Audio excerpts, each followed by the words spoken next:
Слава Україні, брати і сестри! Добрий вечір, ми з України. Героям слава, смерть ворогам. Так. І ясна річ, що слава Збройним силам України. Я такий некрасивий на обкладинках на Ютубі, чесно кажучи. Оце от нарікаю, не люблю себе дивитися і переглядати ефіри, тому дивіться онлайн те, що даємо. Ярослав Журавель з Полтави, Полтава помножена на Полтаву і Андрій Зелинський в Києві. Художник. Що важливо, тому що він мені поскидував і це мистецька частина в мене була суттєвою. Так, в мене мистецька частина була суттєвою сьогодні вранці, вчора ввечері. Насправді це дуже важливо. Арт, який дозволяє. Андрій, пересядь на світле. Так, вибач. Чого ти? Ти ж. Так тебе краще видно. Починаємо ми цей шматок нашого марафону, який не спиняється. Я передаю величезний привіт Олександру Ткаченку.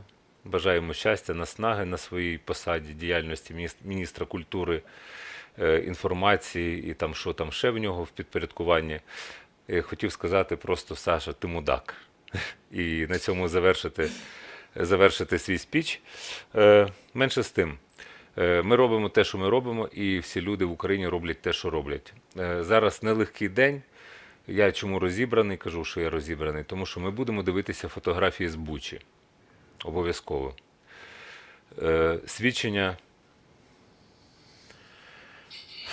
Свідчення геноциду, нелюдського ставлення до інших людей. І тут мені вже байдуже правила Ютуба, тому що нас можна дивитися на Lanet, lanet.io/Скрипін. Ви там будете дивитися нас, і Ютуб мені тут уже хай банить, що хоче, робить, мені байдуже абсолютно. Ми будемо дуже конкретні, дуже буквальні, дуже прямі, як завжди, тому що іншого вибору у нас немає. Я людина досить стримана і доросла. Я оптиміст, мені буде 49 років. Але таке пробачити не можна і не буде ніякого пробачення. Ніколи. Ні за Бучу, ні за Маріуполь, ні за Харків, ні за що не буде вам, бляді, пробачення. Ніякого. Не рядіться в український прапор, зніміть його з себе, ви москалі срані.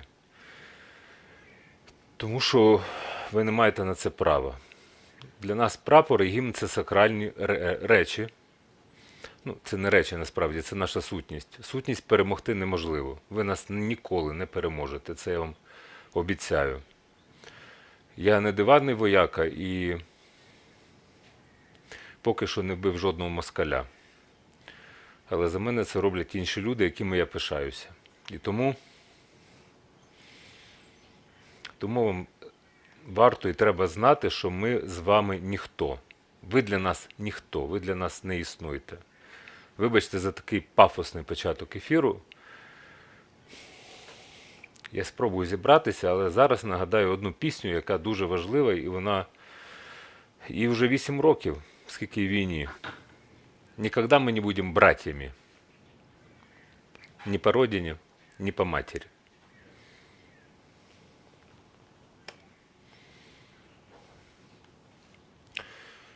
Якщо є, скачали, ні? Так, врубай.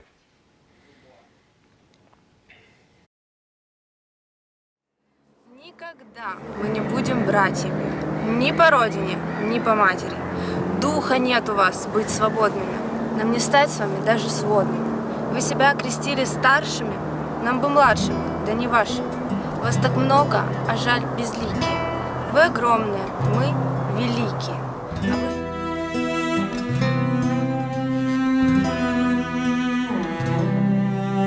Никогда мы не будем братьями ни по родине, ни по матери.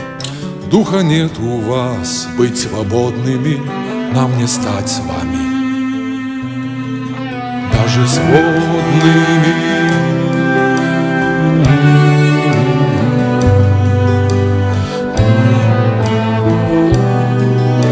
себя крестили старшими, нам бы младшими, да не вашими. Вас так много жаль, безликие, вы огромные.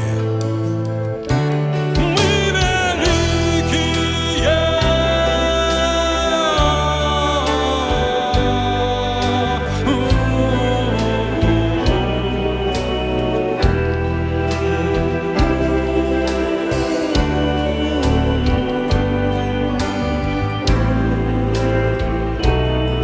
А вы жмете, вы все маетесь, свою завистью вы подавитесь. Воля слова вам незнакомое, вы все с детства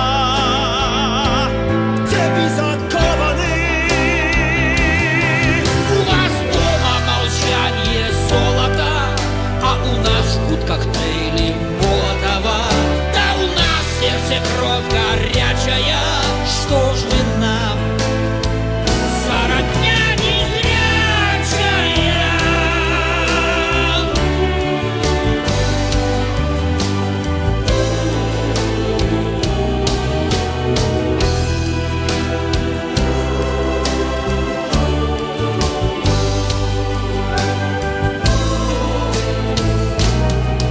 А у нас всех глаза бесстрашные, без оружия мы опасные.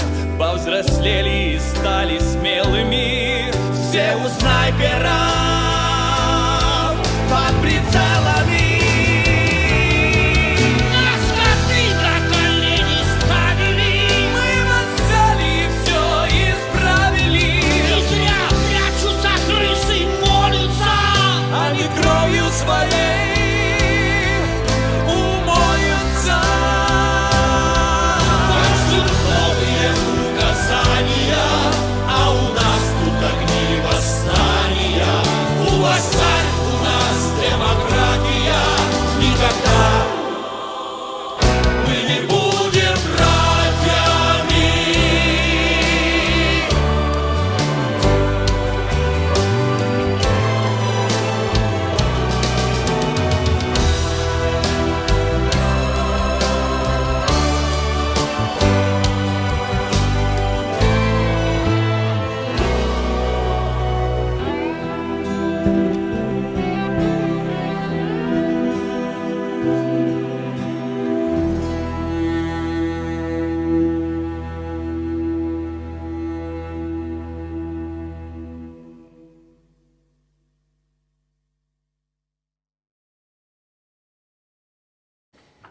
Не буде прощення вам і пробачення ніякого не буде.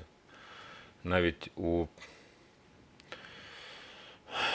по-християнськи у прощену неділю. Сьогодні є неділя, люди в церкві, ну, свідомі. Я з Полтави, нас не вчили ходити в церкву. Проте давайте молітися за тих, кого вже немає. Страшні фотографії з Бучі, я наполягаю їх показати просто, тому що це треба бачити. І YouTube, в принципі, правила YouTube мені пофіг зараз. Дім, я не знаю, це ти знаєш, про що йдеться. От, та. Напевно. Так. Київська область. Поширив Михайло Подоляк, якби я до нього не ставився. Вибачте. Якби я до нього не ставився, все одно є фотографії. Є фотосвідчення вбивств. І ну, там може не повний перелік фотографій. Я кидав в чат, не можу зараз знайти прямо так зразу. Ні. Ну, це люди, які вбиті на вулиці, але справа в тому, що це цивільні. І далі гортати треба. Там люди з зв'язаними руками. Дмитро, ти знайдеш, напевно, швидше, ніж я. Тому що я готувався до ефіру, але накидав і тепер не можу знайти в тому, що я накидав. Це треба бачити, треба, щоб весь світ дивився, Макрон дивився, Шольц. Ангела Меркель, кому там не ліньки, в Європейському Союзі. Цим всім людям, які дуже переживають за Україну на словах, deeply concerned. Глибоке стурбування. У нас не глибоке стурбування, у нас нацизм. Нацизм, який прийшов на українську землю і вбиває українців цивільних, підкреслюю, цивільних, вбиває в звірячий спосіб. Знайшов чи ні? Я скидав. Ну, значить, я протупив. Я вмію тупити, як і всі інші. Ці фотографії. Качаєш? Ну, це треба просто показувати і без сентиментів, те, що називається. Я перед ефіром це дивився, і тому я розібрався вщент. Насправді морально. І не думаю, що хтось може зібратися докупи після такого. Як вчора Сергій Наретін з Журавлем в ефірі казав, що, здавалося, пробили дно, так дна немає. Ніякого дна немає, моралі немає, нічого немає. Як апелювати до тієї сторони, як вести перемовини, я не уявляю, тому що вони мають бути, ну ясно, тобі всередині говорять, мають бути знищені. Але ж ми люди, ми. І тому в Україні скасовано смертну кару, тому це довічне ув'язнення. В оточенні фотографій того, що ви зробили, щоб ви дивилися на це все. Зокрема, Путін, ублюдок. Дім, є?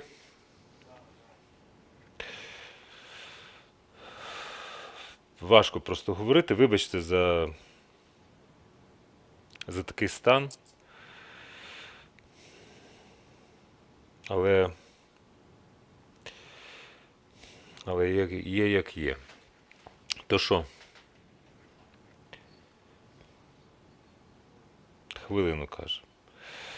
Ну, ви, напевно, дивилися, колеги, ці фотографії? І Ярослав, Дивилися. і Андрій. Дивилися. Мені тільки що я розказував, можливо, Зараз- за свого друга. Ярик, чекай. Зараз просто покажемо фотографії, вони страшні. От. Це звільнена Буча, і це люди, в яких зв'язані руки, які розстріляні пострілом в потилицю. Просто так.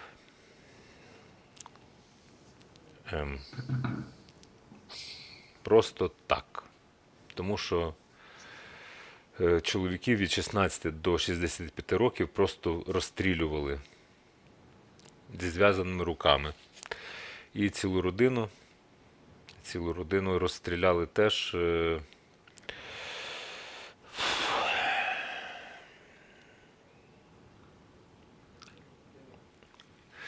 Ось, власне, це ціла родина.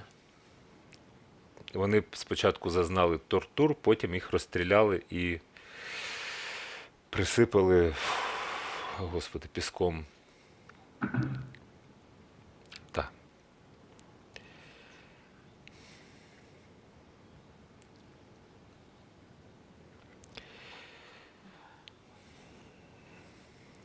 У мене все.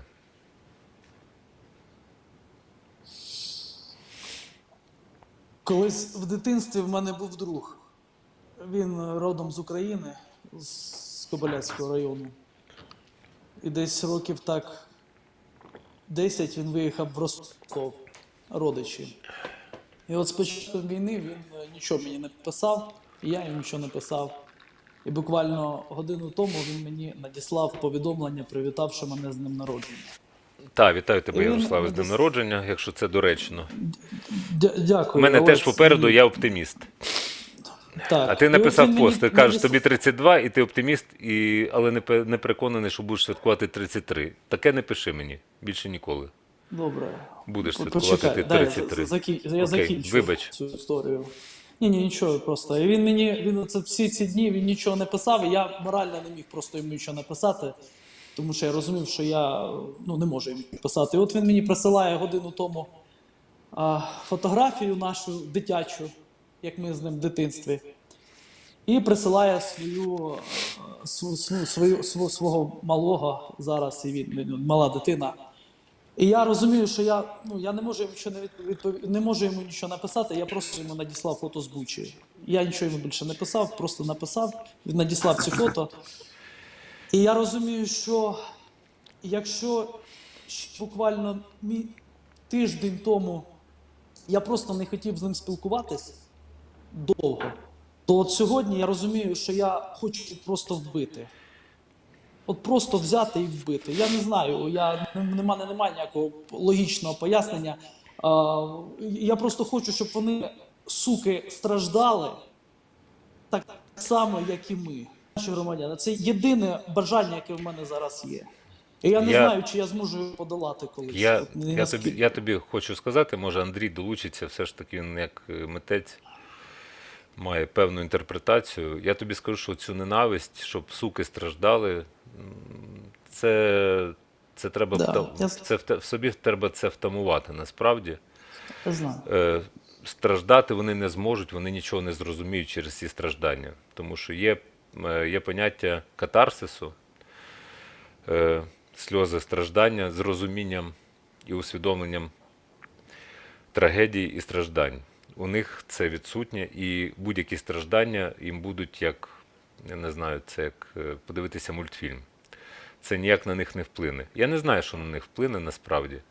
І тому жорстокість по відношенню до них, вона має бути в нас втамована, щоб у нас не прокинулося це зло. Насправді.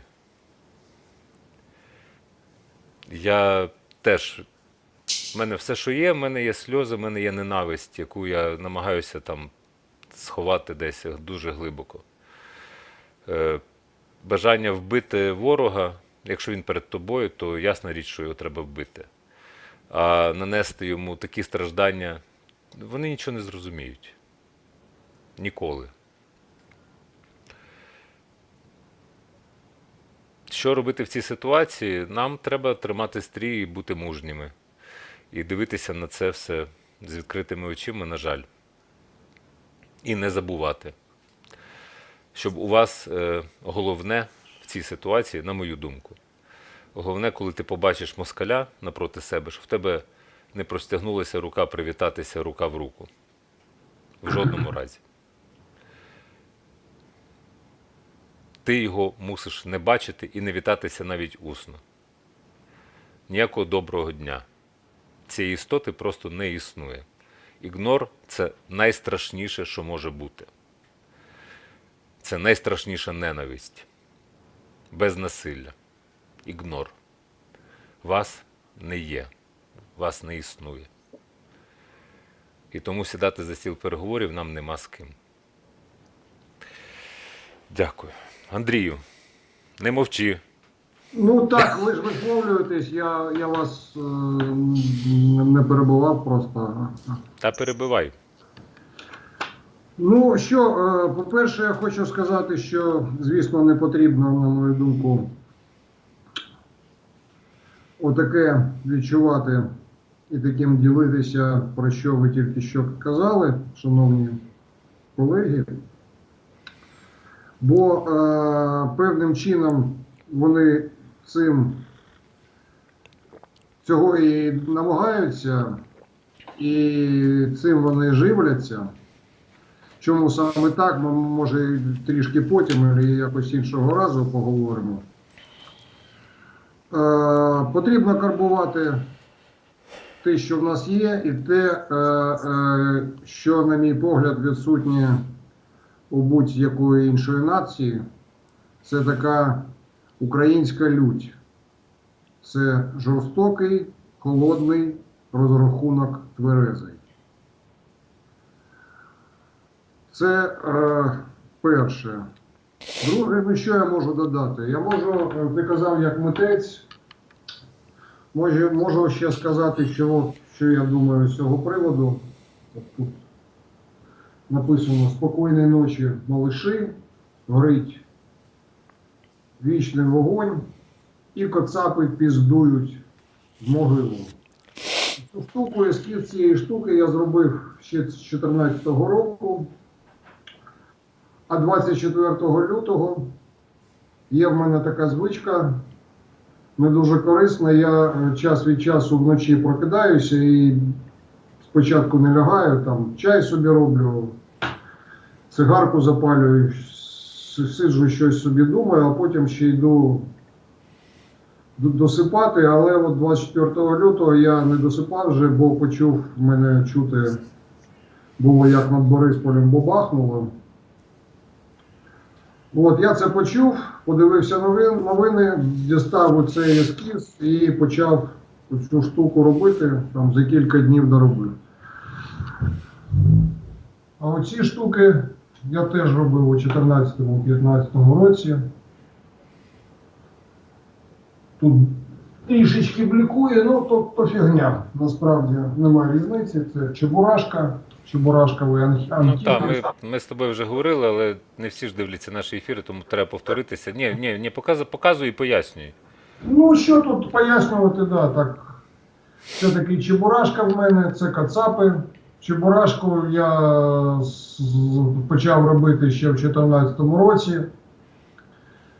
Спочатку він був просто з зірочками, потім до нього додався цей хрест, згадується аж одразу, бо я його влупасив емоційно після отих гуманітарних конвоїв з Червоним Хрестом. Додалась гвардійська стрічка тут і вся інша фігня.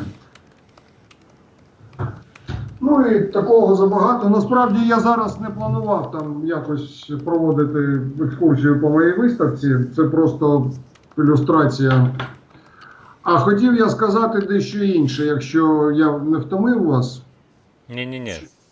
Зовсім не втомив. Давай так.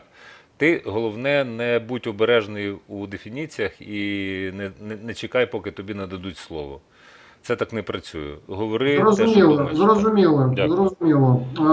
Я хочу дещо зачитати того, що я наробив з 24 лютого. Якщо там бажаєш, подивись у себе у Telegram, я тобі скинув лінка на альбом. Альбом зветься The Great Culture War.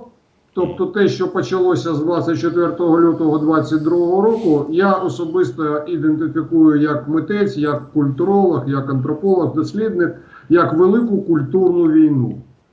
Це, якщо брати на увазі у планетарному масштабі. Тобто це цивілізація воює з культурною аномалією. І от я хочу зачитати звернення таке. Це я написав тиждень, 3 березня написав. Товарищи кацапы, в первую очередь представители так называемой творческой интеллигенции, культурные, научные, медийные работники, интеллектуальная элита. Хочу довести до вашего сведения, что ваша так называемая великая русская культура находится на русском военном корабле и всегда там была. То, что вы называете великой русской культурой, на самом деле является прикрытием, дымовой завесой, оберткой культурной системы русского мира.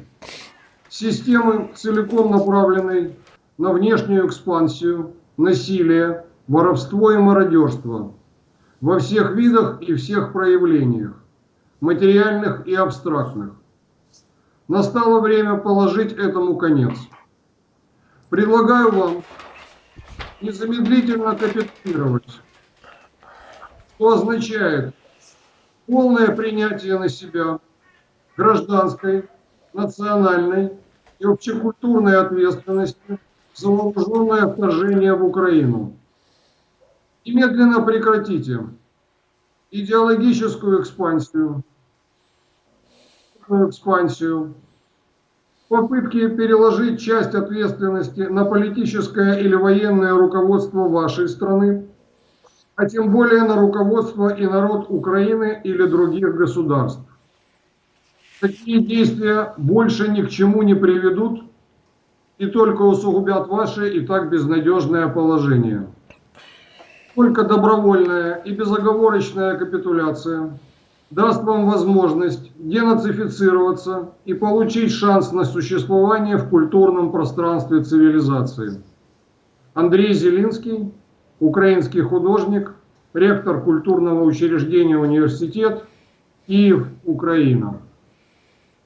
Я не знаю, чи варто звертатися до них взагалі з чимось.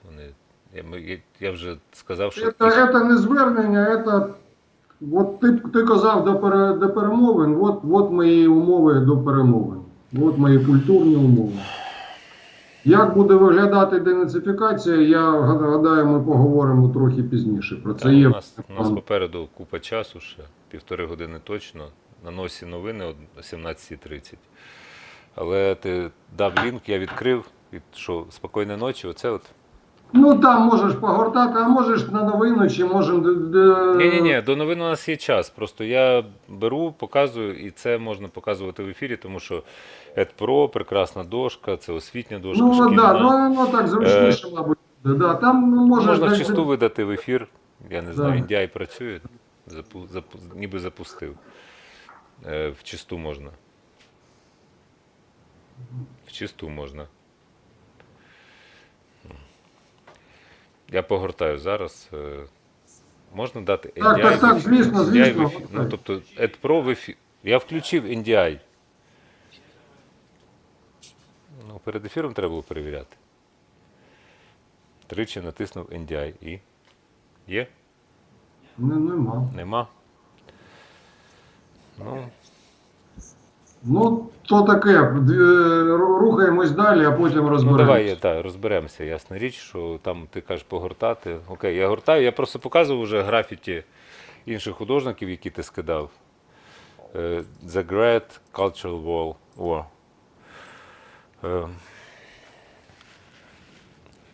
Табель успеваемости денацифицирующегося. Украинский язык, история Украины, современная история украинских депортаций, миграции и диаспор, история украинского искусства, украинское изобразительное искусство, украинское декоративное искусство, украинская литература, украинская музыка, история української науки і техніки. Ну, вони ж його не заповнять, Андрій. Похуй. От там Ясно. вони будуть з тобою. Да, Ви приймається питали про відповідь. страждання, ви питали про катування, так от А, немає оце от нічого твоє іншого. звернення, те, що яке ти зачитував, рузські. Ну, не знаю, чи зрозуміють. Ніхто там нічого не зрозуміє, і нам своє робити, насправді. Звісно, Вже звісно. 39-й чи 38-й день? 39-й? 39-й день розгадуємо загадковий русський характер, 39-й день, який не є загадковим, а просто є чмом і відсутністю. Тобто відсутність персоналі і відсутність подоби людини перед тобою. Що там розгадувати? Дарвін просто би переписав всю теорію. Ярік, що ти? Чого ти так завис, чи що?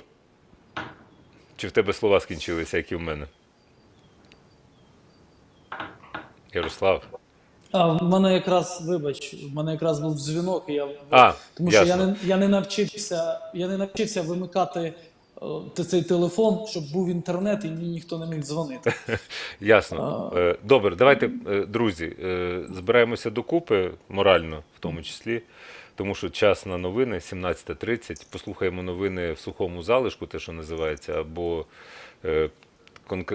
така вижимка, абсолютно такий концентрат новин, а далі повернемося до нашого ефіру.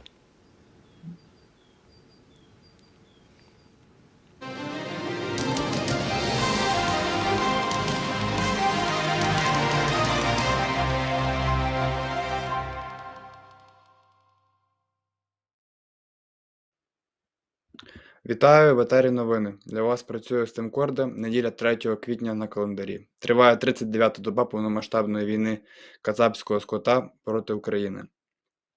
Повітряні сили Збройних сил України показали фото збитого сьогодні на Харківщині російського літака. Його пілота було пізніше спіймано та затримано. Армія РФ обстріляла ракетами місто Васильків Київської області. Частину ракет вдалося збити нашими системами протиповітряної оборони. Незбиті ракети знову влучили в будівлю штабу, яка вже була зруйнована. На цій території також дислокувався навчальний центр і цивільний коледж, який зараз своїми силами громада почала відновлювати після пожежі. А пожежа, що виникла внаслідок вчорашнього ракетного удару по промисловому об'єкту біля Шепетівки, ліквідовано. На це пішло близько 13 годин. Жителі Каховки Херсонської області 3 квітня вийшли на мирну акцію проти окупації, але російські військові відкрили стрілянину. Є відео.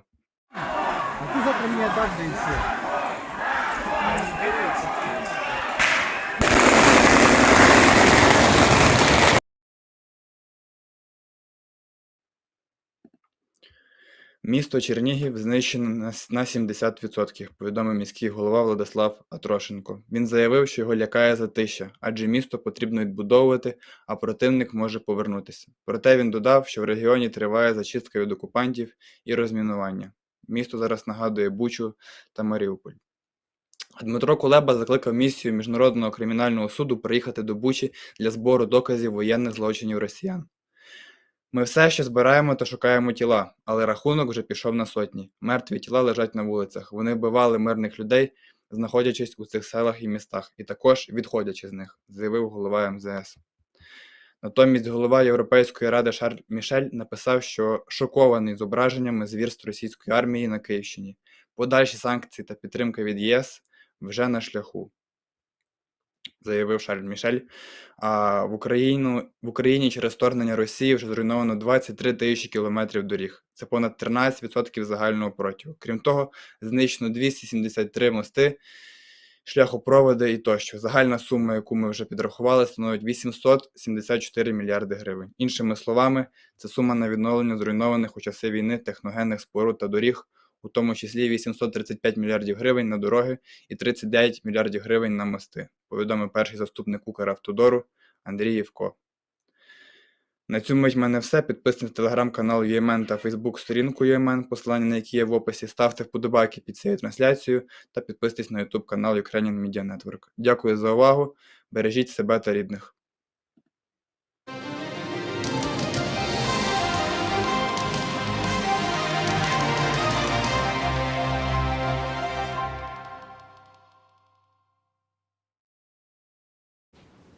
Так, повертаємося до ефіру. Неприємні новини. Словацький міністр готовий платити за газ у рублях.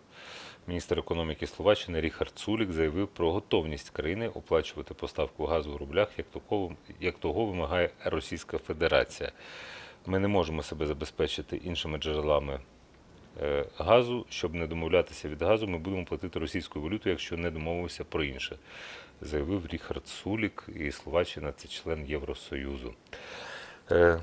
Я не знаю тут, що про Європу говорити, чи треба Україні Європа, чи Європі потрібна Україна, чи вони собі дають раду стосовно того, про те, чим є Україна, і взагалі, чи вони дають собі раду. Я не знаю, які фотографії з Бучі показувати. Давайте поставимо відео ще раз з Бучі. Це, здається, відео...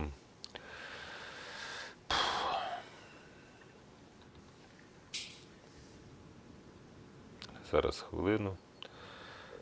Угу.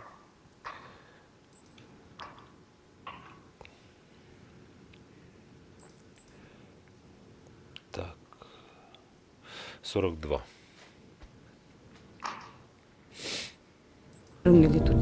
А ось підвал в одному з будинків Бучі. В одному приміщенні окупанти влаштували собі казарму. В сусідньому ж розстрілювали мирних мешканців. Їхні тіла і досі тут. Колено, свои колено. Это Смельников. Сначала колено прострелили, видишь, что с коленом. Зв'язали руки, поставили на коліна до стіни. Постріл в голову. І все. Людини більше немає. Так, один із епізодів – це коли зайшли на їхнє місце перебування, де вони базувались, де вони жили, де в них був штаб, де вони планували. І я так розумію, там був окремий кабінет для фахівця із Федеральної служби безпеки. Була кімната для допитів, а в сусідній кімнаті, відповідно, 5 замордованих цивільних осіб, зв'язаних з зв'язаними руками і з простреленими головами. Так, долучайтеся тепер. До чого? Ну, до ефіру.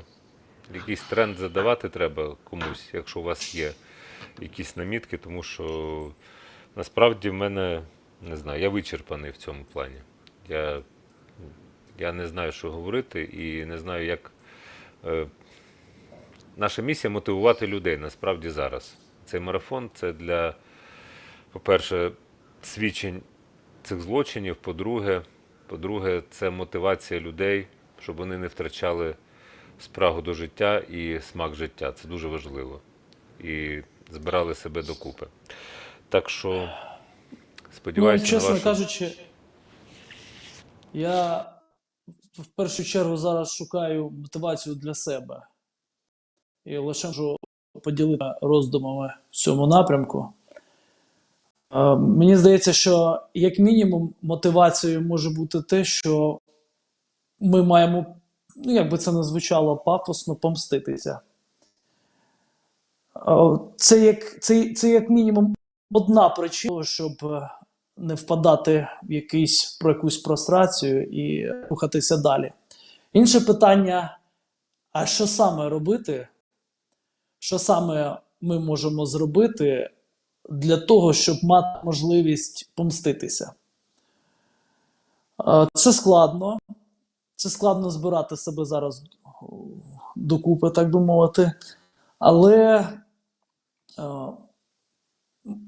ми можемо, як мінімум, коли я кажу підтримувати армію, це не значить скидати там 100 гривень, 20 гривень, там, знаєте, раз в рік на армію. Це значить, що ми повинні зрозуміти, що підтримка армії, підтримка бійців має бути системною. А системною вона може бути тільки тоді, коли ми зможемо забезпечувати щонайменше себе. Щонайменше себе, і тільки тоді можемо забезпечувати армію. Тобто, як це прописта істина, ми зараз не відкриваємо, звісно, Америку, але це щонайменше, що ми можемо робити, це будувати державу з нуля фактично. Будувати державу з нуля, робити її міцною. І кожному на своєму рівні, на рівні ОТГ, контролювати чиновників, контролювати своїх там голів. Це не швидкий шлях, але це складний насправді шлях, але це щонайменше те, що ми дійсно маємо можливість робити зараз на своїх місцях. І цей шлях не дасть швидкого результату. Він не дасть результату прямо завтра чи післязавтра. Але, напевно, тут і придумали цю фразу, що помста має бути холодною. І от саме цей шлях, це от шлях холодної помсти. Тому що дійсно на нас ще чекають виклики, от ці буденні виклики відбудови країни і очищення її. Це дуже складний шлях. Очищення країни від потенційних зрадників, від непотенційних зрадників, реальних зрадників, від тих людей, які просочилися в усі органи влади і лише заробляють на цих органах, фактично не даючи нам можливості як держави повноцінно захищати себе, помститися цим виродкам. Ну, тобто це от той шлях, який поки що я для себе знайшов. От на даний момент. Я, звісно, що активно думаю, що я можу зробити і надалі, окрім цього сценарію, але це щонайменше мінімум, який може зробити кожен. Він доступний кожному. І хто б де не знаходився, чи за кордоном, чи в іншій країні, той, хто ідентифікує себе як українець, як громадянин цієї країни, він може це робити. Поки що в мене все. Дякуючи Андрію Зеленському, скажімо, він кидає відоси, які там пишуться. Тістола ми вчора послухали, і Наталю Тістол послухали. І це дуже важливо, насправді, слухати цих людей. Я не знаю, там, як мистецтвом можна, я це переконаний, вбивати ворога. без куль, але мистецтвом можна? Ну, по-перше, можна, по-друге, з нас все починається і нами ж усе закінчується. І я навіть скажу більше, я нещодавно про це казав своїм знайомим у Європі. В мене є підтримка від наших військових, і це, як, скажімо, на погляд був пересиченого європейця, це було б дивно, що військовий і митець можуть знайти спільну мову. А в мене, в Олега, там немає ніяких проблем з цим. Причому в обох напрямках. От. Я б ще хотів додати до того, що ви сказали, бо я зрозумів остаточно, що я зараз перебуваю в зовсім іншому стані, ніж ти, Роман, чи ти, Ярослав. І я відчуваю, що я просто потрібно про це сказати, бо я впевнений, що те, що я скажу, це я скажу не тільки про себе. Я сподіваюся, що доволі багато людей зі зброєю в руках в першу чергу, і такі слова вже пролунали. Мені щойно написав Іван Тимошевич, білорус, який зараз пліч-опліч з українцями воює в полку Азов. Він написав, що при кожній нагоді буде вбивати москаля. Я не здивований тим, що побачив у Бучі. Я не здивований, тому що я, мабуть, трішки краще, ніж ви, шановні колеги, виявляється, розумію, з ким ми маємо справу. І я зараз скажу ще, можливо, страшнішу реч. Я не впевнений, що це останнє, чим вони нас здивують чи залякають. Тобто війна ще йде, війна триває. Війна почалася доволі давно. І катувати і знущатися вони почали навіть не 8 років тому. Згадайте Голодомор, згадайте розстріляне відродження, згадайте Батуринську різню. Ну, я не історик, це до Дена Борисовича чи ще до когось. Тобто, до мене трошки. До тебе трошки, наприклад. Достатньо зануритись у історію, щоб зрозуміти, що було, а вже ми бачили достатньо, щоб зрозуміти, як це було. Невже ви уявляєте, що в Батуріні було щось більш лагідніше, ніж те, що було в Бучі? Тому дійсно треба тримати стрій і розуміти. Да, він поправляє, вибач Іван, це в мене помилка. Батальйон Костуся Калиновського передає вітанки бойові. І треба розуміти, що все тільки почалося, і нам ще їбошити кацапню ще довго, потім нам виходити на наші кордони, потім отримувати репарації і контрибуції, це теж буде непросто. І Ярослав вже сказав, що постійно ми будемо мати в тилу проблеми через тих пацюків і у владі, і не у владі. І навіть на контрибуціях це все не залишиться, тому що це вже має бути зруйновано остаточно, а остаточно воно має бути зруйновано саме таким чином, як я казав в своєму зверненні про повну культурну капітуляцію. Тобто нам ще повертати наше культурне надбання, приводити їх до ладу, щоб ніяких більше там руських авангардів і так далі не було. Нам ще позбавляти всі ці ермітажі, руські музеї і Третьяковки от того, що вони в нас напиздили, і своїми брудними пальцями оце все замацали. І це все теж, я вам скажу, буде не дуже весело, ніфіга не дуже весело. Тож, шановні, повертаюся до початку моєї промови. Те, що вони не зробили, мене не здивувало. І, будь ласка, зробіть щось таке з собою, щоб воно принаймні найближчим часом, принаймні до перемоги, не дивувало і вас? В принципі, я теж я не можу сказати, що я здивований. Я просто, як сказати? Ну, вибач за таку Ні, ти все правильно сказав. Це нам треба, це називається процес прийняття, що так є. Я сьогодні в ефірі про це говорив, що це треба приймати, тому що це звірі, це не люди, це відсутність подоби людської, і це треба враховувати. Сказати, що я здивований, я не здивований, але це дуже боляче насправді. Ми ж люди, ми ж лишаємося людьми. Час від часу всіх пробивають, мене теж. Да, так, ми ж люди, тому ясна річ, що мене це ріже по-живому. Дуже боляче, але як є. Ну і Рома Цимбалюк, між іншим, він уже теж на інформаційному фронті, він іноді долучається до нас до ефіру, і він уже сказав, що російські військовослужбовці назвали список, встановили винних у геноциді в Бучі. Слухаємо Рому. Окреме відео, будь ласка. Ромі слово. Привет и слава Украине! Слава ЗСУ!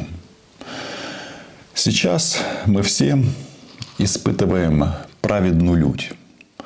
После кадров, которые мы увидели из освобожденной Бучи. Несколько недель там стояли российские военные, и теперь все мы видим военные преступления российской армии. Я знаю, что многие посылают проклятия, негодуют, задаются вопросом, как так можно? Как так можно поступать с гражданским населением? Кадры с расстрелянными в затылок мужчинами со связанными руками, изнасилованными женщинами, убитыми, они обойдут весь мир. И, конечно, этому нет никакого оправдания. Российские солдаты, наверное, думают, что война все спишет. Но давайте-ка немножечко в этом разберемся. Они думают, что они спокойно привезли стиральные машины и блендеры из украинских домов и сейчас массово отправляют их своим самкам из Республики Беларусь. Тут большой привет белорусам в целом, да, которые нам не враги. И отдельно привет Александру Лукашенко, человеку, который называет себя президентом этой страны. Так вот, эти российские граждане славянской внешности, в первую очередь, думают, что вот такие вот они герои, победили нацизм. Мы эти кадры видим. Тут есть только одно маленькое обстоятельство, что в современном мире никто не останется ненаказанным. Сложно писать мне это видео, потому что я пытаюсь это сделать без эмоций, что фактически невозможно. Так вот, давайте-ка разберемся, кто ответит за геноцид в Буче. Если кто-то думает из российских орков в российской военной форме, что все им сойдет с рук, это не так. Потому что номера воинских частей Министерства обороны России, которые зашли в Бучу, известны Украине. И через некоторое время, может быть прямо сейчас, все эти данные будут переданы Международному уголовному суду ООН. Да. Что это значит на практике? Что уже составлен поименный список командиров этих подразделений. Их адреса в России, состав семей, известны имена их жен и школы, в которые ходят их дети. Далее эта работа продолжается, и Главное управление разведки, оно неоднократно нам демонстрировало поименные списки российских военнослужащих. И здесь будет без исключений. Таким образом, сначала будут установлены командиры рот, батальонов, взводов, ну а далее поименный список российских солдат. Эти преступления не имеют срока давности, и эти люди будут наказаны. Причем нет, мы в данном случае рассчитываем не на судебные инстанции. Рано или поздно каждый российский солдат из этих подразделений найдет свой гвоздь на дороге, подавится чаем или случайно попадет в автокатастрофу. У кого-то в доме будет короткое замыкание. Но самое главное, абсолютно точно известно, какая воинская часть была в Буче. Это подразделение Восточного военного округа, которое зашло в Украину из Беларуси. 64-я отдельная мотострелковая бригада. Именно там служат эти российские каратели, которые ответственны за это преступление. Это воинская часть 51460, и базируется она в населенном пункте Князево-Волконское. Все известно. И люди эти, люди ли они, которые это сделали, должны об этом знать, что мы за вами уже идем. Может быть, это будет не сегодня, может быть, это будет завтра или через год. Вы все сдохнете. Так вот, вот это воинское подразделение, отдельная мотострелковая бригада, это большая воинская часть, и не только там она действовала, и мы знаем, что они заходят в батальоны тактическими группами. Почему я говорю о том, что мы их всех найдем? Значит, воинская часть 51460, она состоит управление бригады, известное имя командира. Ну а далее 1-й мотострелковый батальон, 2-й мотострелковый батальон, 3-й мотострелковый батальон, танковый батальон, 1-й гаубичный самоходно-артиллерийский дивизион, 2-й гаубичный самоходно-артиллерийский дивизион, реактивный артиллерийский дивизион, противотанковый артиллерийский дивизион, зенитный дивизион, зенитно-ракетный дивизион, разведывательный батальон, батальон связи, инженерно-саперный батальон и далее подразделения роты и взводы. Кто-то скажет: Рома, нафига нам эта статистика? Объясню. За каждым этим подразделением стоит конкретно фамилия, имя и отчество. Вот, собственно, и все. Что важно, сейчас в Буче и в других городах, которые пострадали от российской оккупации, работают следователи, в том числе из Международного трибунала. Все это будет зафиксировано и передано кому следует. В данном случае нас всех одолевает ненависть. Такая она. Хочется, чтобы они умерли. Эти люди, естественно, в муках и страданиях. Я абсолютно осознанно в это видео не вставляю никаких ни картинок, ни видео. Вы все это видите и без меня. Тут просто есть несколько таких важных последствий этого. Во-первых, вот эти вот действия, которые мы видим в Буче, они же повсеместные. Это касается и Мариуполя, и других оккупированных городов. По-другому они не умеют. Ну что, военные преступники, Орда. Мы неоднократно говорили о том, что они сюда пришли истреблять украинцев. И вот все вроде бы это знали. И когда это увидели собственными глазами, это очередной раз шокирует. Это правда. Что будет результатом этого? Ну, во-первых, появились такие интересные голоса, что нужно выписать ордер на арест Путина. Экс-прокурор Международного суда трибунала ООН по бывшей Югославии, также расследовавшая военные преступления в Руанде, Карла Дель Понте призвала Международный уголовный суд выдать ордер на арест российского диктатора Владимира Путина. Дель Понте назвала Хуйло, он же Владимир Путин, военным преступником и подчеркнула, выдача ордера на его арест является важным сигналом, что следственные действия были проведены.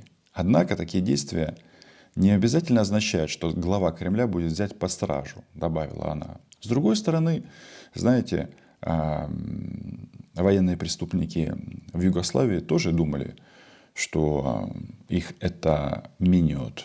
Но почему-то всякие там Милошевичи, Караджевичи сели. Некоторые и сдохли там. Это важно. Последствие номер 2. Вот эти вот все заявления а-ля русских либералов, писателей Бориса Акунина, ну и прочих, что это не мы, это Путин, это все не работает. Потому что это сделал российский глубинный народ. Это сделали вы, россияне. Ваши сыновья, братья, отцы. Вы сделали это лично. И с Путина ответственность, конечно, тоже никто не снимает. Это, знаете, я сейчас зацитирую несколько слов из текста Михаила Ганецкого, шеф-редактора агентства «Униан». Это сделали вы лично. Это не в самолете с высоты работать по квадрату, по приказу. Это вы своими ублюдочными руками непосредственно, с ухмылкой, с осознанием, с желанием и наслаждением. Это сделала российская пехота на месте, живьем, воплоти. И это даже не спишешь на кадыровцев, этих волосатых тиктокеров, которых вывели под Мариуполь. Ну, это отдельная история, не менее ужасная и трагичная. Так вот, выходили из Киевщины, убивая и насилуя местных жителей, просто так, ради удовольствия, и стреляя в дома, русские солдаты славянской наружности, православные носители русского культурного кода, титульная нация России, россияне. Вы не отмоетесь от этого. Вы хуже немецких эсэсовцев. Те, убегая из Киева, не пытались убить всех подряд. Тупо всех живых. Вы пытались, старались и преуспели вы. Последствия номер 3 или 4 для нас и россиян в этой войне. Эти кадры облетят весь мир. Этот наш тыл в странах Европы содрогнется от этого. Все увидят настоящее российское лицо. В результате поставки оружия, современного оружия, в Украине пойдут ускоренными темпами. И кадры, которые мы видим в Буче, потому что они стали доступны, их нужно документировать, показывать нашим детям и внукам, чтобы они знали, что несет русский мир.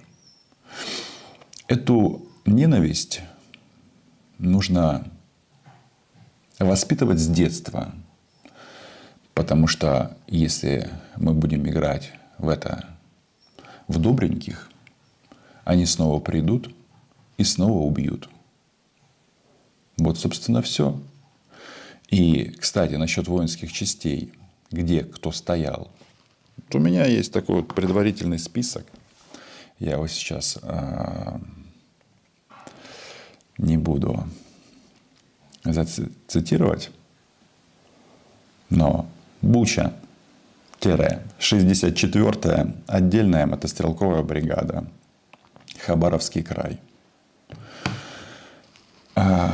Самки российских солдат сейчас в ожидании посылок из Беларуси.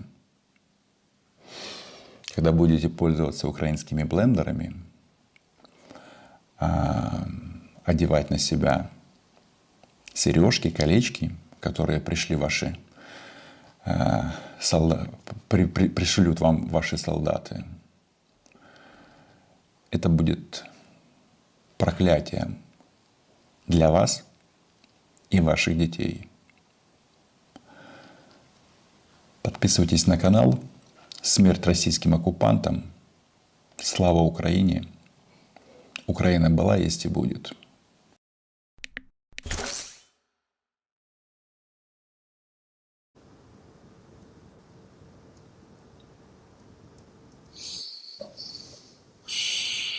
Ну, можу почати. Перепрошую, я зам'ючений.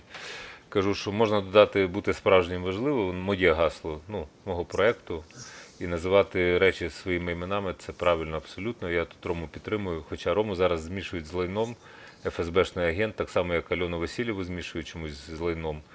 Ліберальні, білоруські,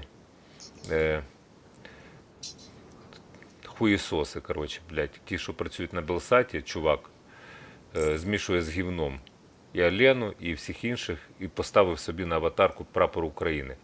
Так, я бачив цю хуйню. Так, я хочу до нього ще раз звернутися. Його звати, зараз піду на свою сторінку і нагадаю, про кого я говорю.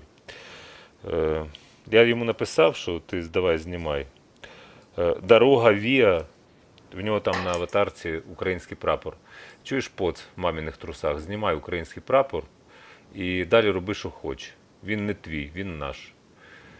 Я тобі ще раз кажу, в ефірі Дорога Віа і працівник на Білсаті, який бере інтерв'ю у мами Орка і каже: «Берегіть себе, сочувствую, що ваш син». Думай трохи. Хоча до кого я звертаюся? Відсутність сутності. Що ти прислав, Андрію? Прислав картинку. Боєць знає умело, использує прийоми рукопашного бою проти дронів врага. Це 14-й рік.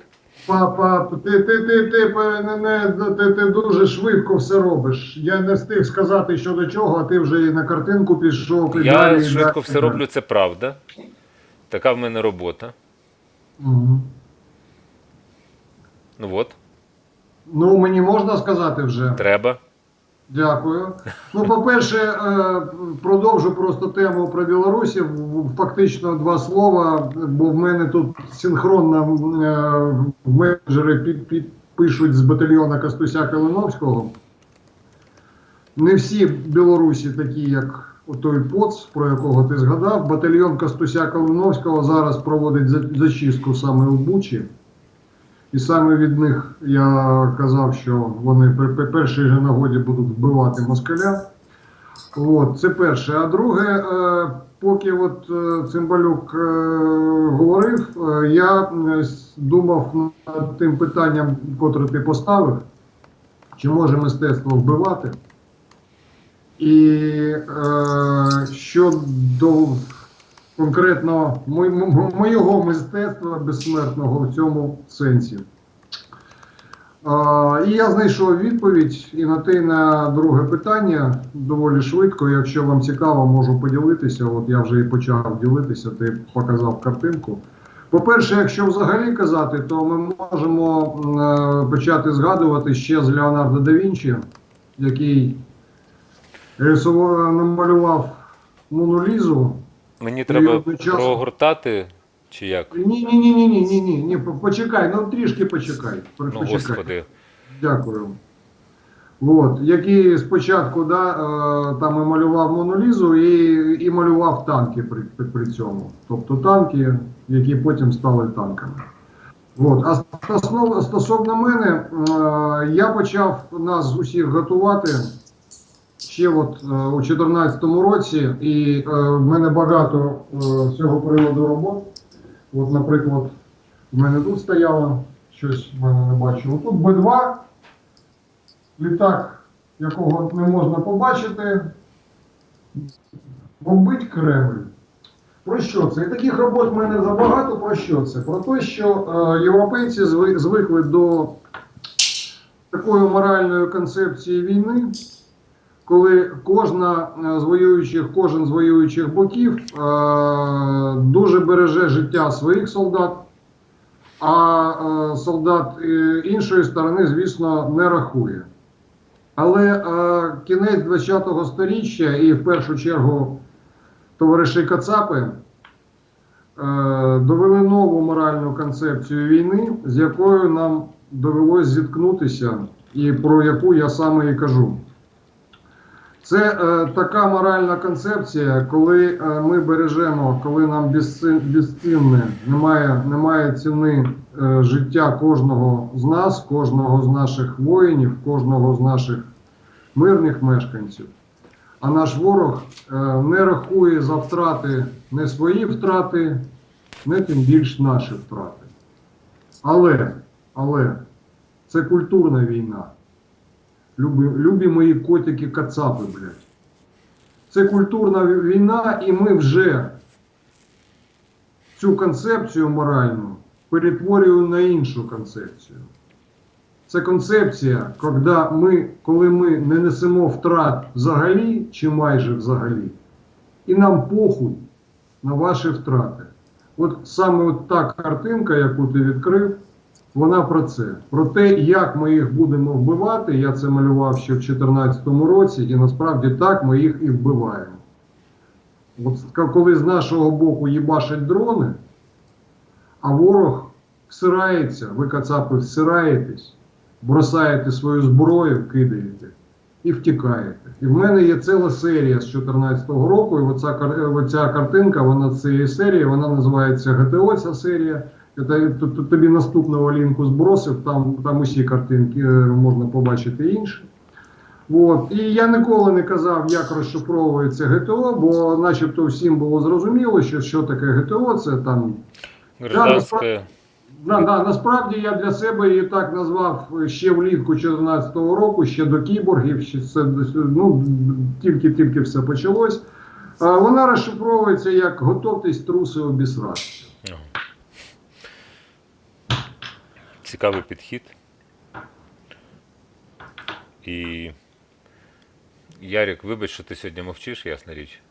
Хоча я тобі віддаю належне, ти вчора з Нєретіним там смалив в ефірі, і з Альоною, між іншим, з Аленою Міновіта, ви так несподівано знайшли, так би мовити, спільну мову і не могли зупинитися. Тобто у нас просто етери, це вони сенсові і змістовні. Тут мовчання, сама присутність важлива, але треба щось і говорити. Якщо нема що говорити, то що ж його казати, як воно, звісно, з одного боку. Нам всім важко. Насправді, я те, що прочитав від мого аналітика Ящик Помаранчев, Буча тяжело, больно, пиздец.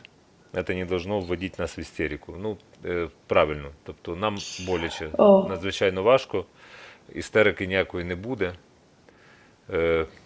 Тому що можна взяти я і зараз зібрати в якраз собі. поділюсь трішечки своїм враженням. Я насправді не в істериці. Мені тяжко, мені важко, але я не в істериці. І мене дивують якраз часом люди, які, тому що в мене в Фейсбуці є мої там друзі-підписники, які приймають фразу там різати москаля, так, от щось таке, як істерику. Ну, я розумію, що зараз абсолютно весь вся психологічний якийсь образ багатьох українців, оце психологічна ситуація, вона складна і напружена, але мене дійсно це якось навіть на якомусь етапі дратує. Я доволі холодно вже до цього всього ставлюсь. Ну, наскільки це загалом можливо зараз в цій ситуації. Але я в той же час розумію, що насправді не втомлююсь це повторювати. Не знаю навіть, чи є сенс, але я повторюю для себе. Я розумію, що насправді найбільший виклик – це оця буденність, яка буде протягом цієї війни і після неї. Оце найбільший виклик для суспільства, для українського. Адже Ти маєш на увазі звикання, ти маєш на увазі? Ні. Я маю на увазі вчинити геройський вчинок в стані ейфорії, в стані люті – це одне. Я не знецінюю його, але я просто хочу пояснити свою думку. Це одне. А діяти методично протягом років, методично не втрачати оцю пам'ять, зовсім інший виклик. Це теж дуже складно. І я впевнений в цьому, що значна частина українського суспільства цього не зможе зробити. Ну так чи інакше, в ідеальному нашому розумінні цих процесів. Але я розумію, що буде і та частина суспільства, яка зможе. І головне, щоб оця частина суспільства, ну умовно назвемо їх пасіонаріями, так, умовно. Хоча я б зараз від оцих всіх термінів трішки відходив. Ця частина суспільства повинна бути максимально консолідована, максимально об'єднана, мати зв'язок один з одним. І от оцей шлях, оце найбільший виклик перед українським суспільством, оцей шлях буденності, відбудови країни, незабування оцих речей, тому що от на цьому етапі дуже багато відпаде різних людей. Ну, вони просто не витримають. Скажімо, це моя думка, але я дуже переконаний, що вона такою є. Що вона об'єктивна. Все якраз зрозуміло, і добре, що Андрій Зеленський з нами, тому що з однієї простої причини. Я про це вже говорив, про те, що після Другої світової, ну, здавалося б, наваяли монументів, вічний вогонь і так далі, перемога нацизму. Чи це якось торкало когось там всередині? Ну, тобто є меморіал і є меморіал. Монументалізація і бронзовіння перемоги тодішньої, в Другій світовій над тим нацизмом, воно ж пішло на шкоду. Насправді інші покоління це просто не сприймають. Для них це щось мало зрозуміле. Ну, ви воювали, окей, а в нас своя історія. А німці, ну так, німці, тепер нормальні німці, можна з'їздити в Бундес, машину там купити.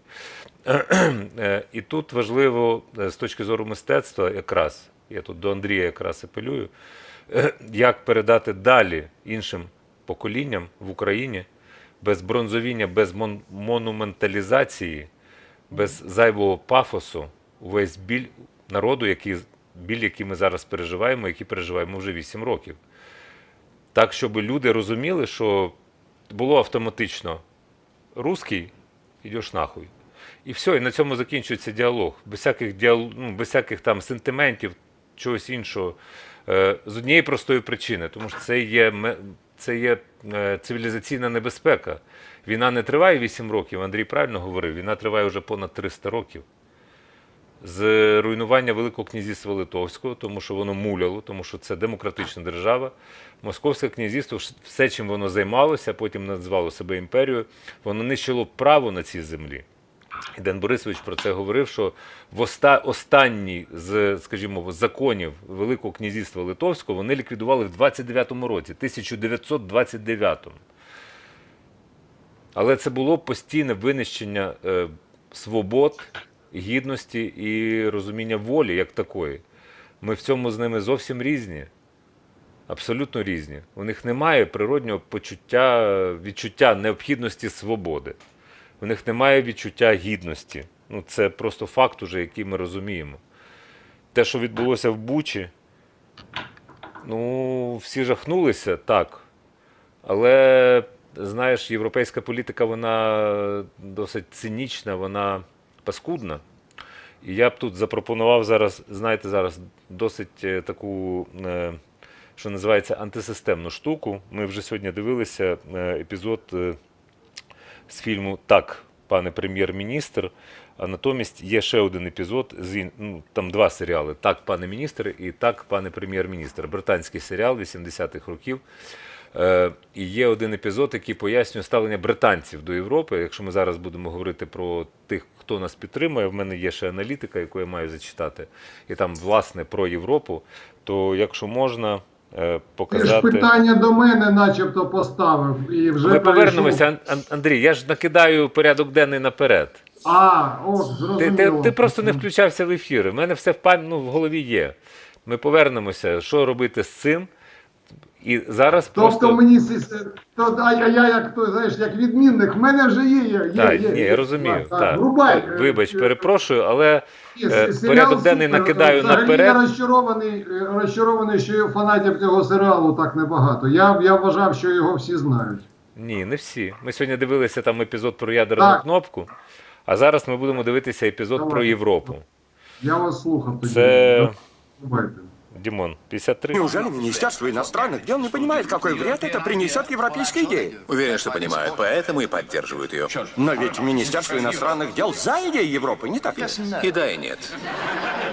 Если вы простите мне это выражение, Министерство иностранных дел поддерживает идею Европы, потому что на самом деле они против. Правительственная администрация объединилась в желании помешать Европейскому Союзу, поэтому мы, собственно говоря, и вступили в него. О чем вы говорите? Господин министр, последние 5 сотен лет британцы придерживаются одной и той же внешней политики, способствовать разъединению Европы. Поэтому мы вместе с голландцами воевали против испанцев, с немцами против французов, с французами и итальянцами против немцев, с французами против немцев и итальянцев, разделяя власть. Вы понимаете? Зачем нам менять политику, которая так хорошо работает? Нам не следует этого делать. Но ведь это древняя история. И текущая политика. Нам надо уничтожить эту систему, и поэтому мы входим в нее. Мы старались сломать ее извне, но это не сработало. Теперь мы внутри этой системы и можем обратить ее в ничто. Настроить немцев против французов, французов против итальянцев, итальянцев против голландцев. Министерство иностранных дел очень довольно, просто как в старые добрые времена. Но ведь все мы поддерживаем европейские идеи. Неужели, господин министр? Но если нет, зачем же мы настаиваем на вступлении в Евросоюз? По той же причине, в точности, как в Организации Объединенных Наций. Чем больше членов, тем больше споров. Следовательно, тем более бесполезным и бессильным становится Союз. Ужасающий цинизм. Да, мы называем это дипломатией, господин министр. На цьому можна поставити крапку. Тепер я зачитаю аналітику від мого аналітика «Ящик з помаранчами». І далі вже про мистецтво. Російською мовою, тому що людина пише російською. Опрометчиво говорить о эффективности экономических санкций, военно-гуманитарной помощи в отрыве от политической составляющей. Европе страшен выбор. В вопросе Украины Путину не страшна Европа. Украина не смогла бы выстоять без финансовой поддержки, без той оборонительной военной мощи, которую она получила. Что необходимо Европе для того, чтобы быть спокойной? Что нужно Путину, чтобы Европе было спокойно? Европа сегодня не в состоянии сформулировать рецепт своего спокойствия. Путин абсолютно знает, чего, как и когда он хочет. Санкции работают, это правда, работают экономически эффективно, разрушая российскую экономику каждый день. С другой стороны, ракеты «Искандер» убивают украинцев, уничтожают инфраструктуру Украины. Россия не в состоянии продолжать наземную операцию. В арсенале осталось лишь применение вооружения дальней дистанции, ракетные бомбовые удары. Уничтожение инфраструктуры, гуманитарная катастрофа – это то, чего следует ожидать. Система ПРО для Украины – то, что может изменить ситуацию. Истребительная авиация – то, что может изменить ситуацию. Нам не дают F-16.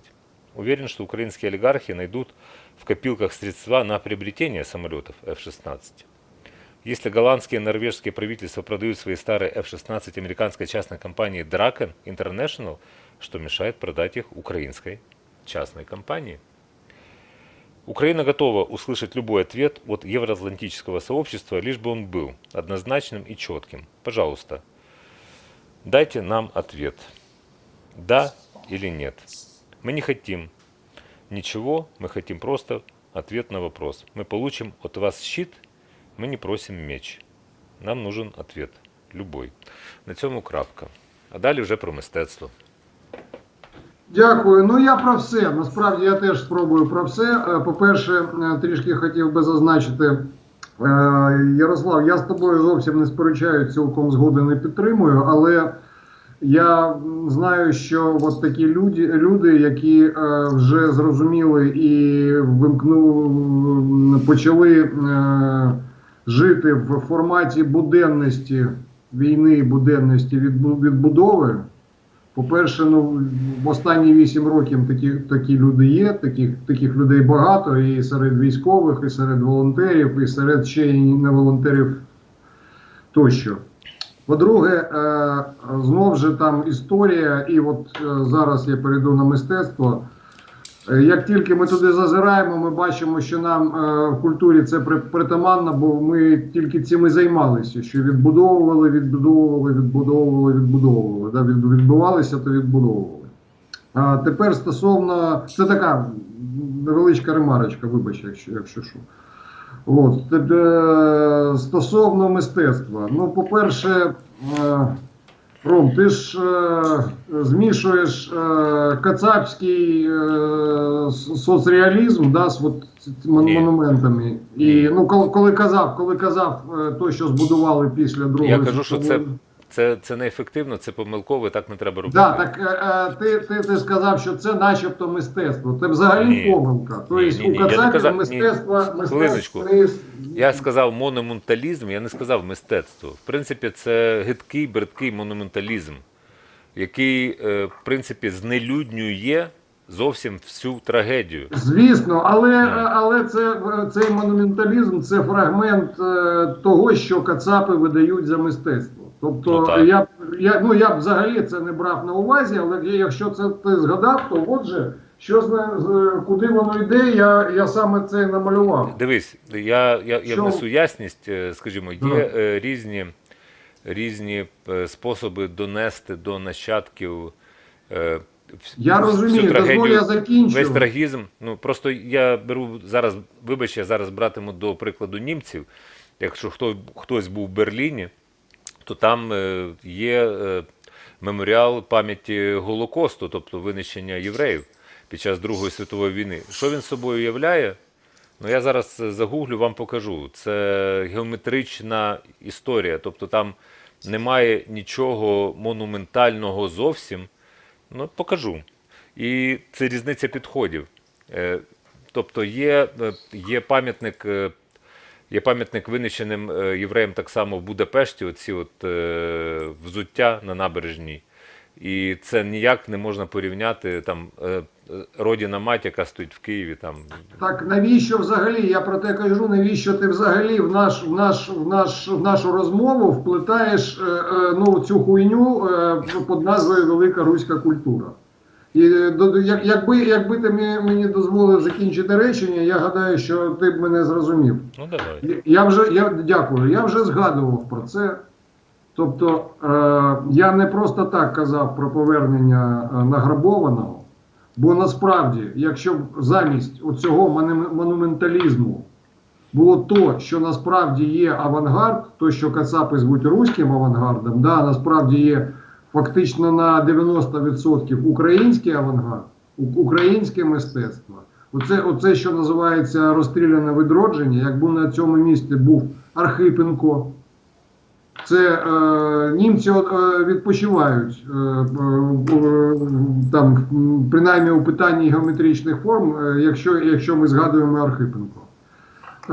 Ну і там інше. Тобто взагалі питань не було б. Тобто як вшановувати та передавати пам'ять трагедії, ми все вміємо це робити. Це треба повернути і поставити на те місце, де стоїть оця родина мать. І все.